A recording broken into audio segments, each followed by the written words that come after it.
for me, I'm getting help with a therapist around it, and understanding and reading and listening and humility. Yeah. And it's really, really hard. Hugh, it's great to have you here. I was just looking on your Instagram on the way in to work today. I would say, looking at what you get up to in terms of the promotion for this great movie, you enjoy what you do. Yeah, you have a good time. You feel blessed to do what you do? It seems like you have a good... Some people seem like a bit of a chore, but you seem to love it, which is good. No. You mean the promoting bit? Promoting bit, just anything that's involved in this line of work. I love it all.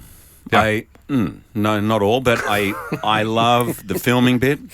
I love the preparation for it, the rehearsal, and I love the promoting of it. I love traveling. I particularly love being here. Yep. And one of the reasons, honestly, why I did this movie, Bush, was... Yes. I'm not named after anyone in particular. George W. Bush and was it? Richie Benno. No, Bush and Feld.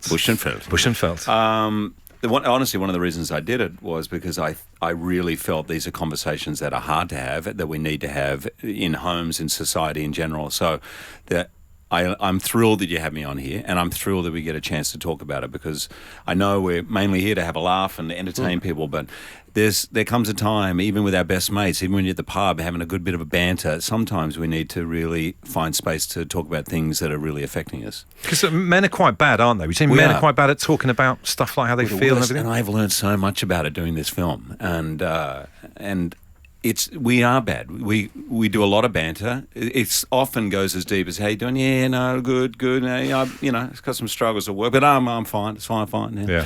Everything's fine. Everything good at home. Yeah, no, it's okay. No, we're fine." It goes about that. By the way, I've since learned the word "fine" is the biggest red flag you'll ever hear. Oh, right, so that's the one to watch out for. Yeah, I didn't know that, but now that I know it, you watch how often people will say "fine," and the advice I got when I was doing this movie was, if anyone says fine, you just stop everything, just say, "Sit down, what's going on?" And you will always dig under there's something bad going on for them. We say about how much you enjoy what you do, but we speak about the film. It's got so many different layers. You've got the relationship between a father and a son, divorce, parenting, mental health. You enjoy what you do, but surely this must have been one of the most intense projects you must have worked on. Yeah, it's intense. Every day was intense. It's dealing with a 17-year-old, my son, who has acute depression. You don't know why. You never really find out why, because often there is no single why. And it's really a film about how it affects everyone around them. And my character is constantly trying to fix things, make it better. I can save my son. I can get him out of this funk. I'll be the one to do it. Yeah. And as an audience, you watch the water rising around him, even though... So he's feeling in control. And so every day on set, it was emotional, it was intense, and also... there was this feeling I had to have as a character where, no, it's going to be okay. It's going to be okay. And as an actor, it's kind of what you want. I could act all day long, just us having breakfast and having a bit of a chit chat or doing whatever. But in the end, I want to do things that move people, make them laugh, make them yell or whatever, or make them cry. That's what we want to do, and it's hard, but I like it. There's an irony in what you're saying about wanting to fix things and all this, and the three of us all here as fathers. Like, you've obviously been involved in superhero movies, but like, we put this pressure on ourselves as fathers to be the ones, like, we can fix this and all that. And at times there isn't necessarily always the fix that we can do, is there? No, and being vulnerable about that. I've learned that. I've changed as a parent from doing this movie. I have a 17-year-old and a 22-year-old, so I think I was guilty of being a bit of the mindset of, don't burden your kids with your problems, or, they want to see and feel strength, they want to feel safe, like, don't worry, you're the captain of the ship and I know where we're going. But I find that if I say, you know what, guys, even in an argument, I'll go, I don't know, I've never done this before.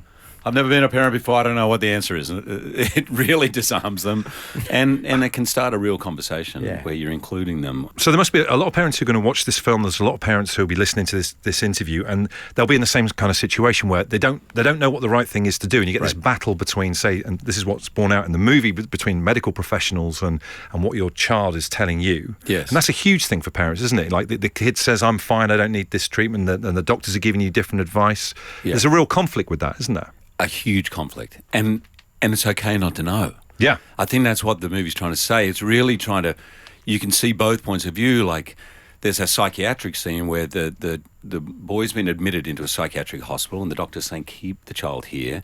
And the son is begging the father, don't abandon me here, I'm fine. No, I take me out. And you feel the pull and the push. And what do the parents do? My son is begging me to take it. I know you can help me, or the professional, and you don't know what to do. And that's okay. It's okay not to know. That's, I guess, what I would say. But it is something I think parents will. It's confronting, but it's really something we have to confront. But there's no like training for parents. I remember at school being taught to make a pencil case or make a PE bag for PE with drawstring with my initials on the front. But you don't get any kind of like, they don't give you the chat about down the line you might end up being a parent. There's no manual for it. I guess that's the kind of problem. There's no manual, and there's a million books. And it's funny when you become a parent. I became very much like my father when I became a parent. And my wife used to call me Chris, right? Oh, hello, Chris, because he loved a recipe. Give me a recipe and I'll follow it, right?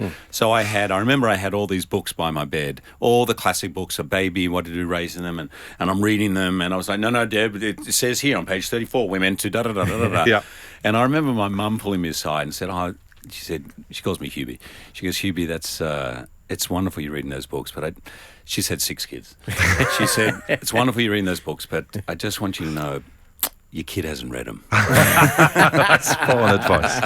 It's That's interesting. great Obviously, the film, the play that it was from, called The Son, and you've got the relationship that your character has with your son, but obviously your character has a father, played Right. by Anthony Hopkins, and there's that element as well. Like we are shaped by what's gone before. Yeah. All of us Richie, in what we do. You're spot on. It becomes about halfway through the movie. My character goes to see his father. You're the son.